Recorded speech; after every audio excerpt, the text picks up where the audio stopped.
بسم اللہ الرحمن الرحیم۔ السلام علیکم ورحمۃ اللہ وبرکاتہ۔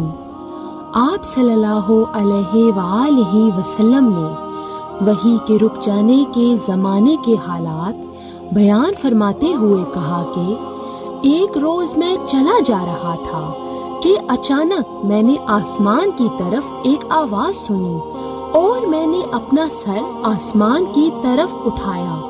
کیا دیکھتا ہوں کہ وہی فرشتہ جو میرے پاس غار حرا میں آیا تھا وہ آسمان اور زمین کے بیچ میں ایک کرسی پر بیٹھا ہوا ہے۔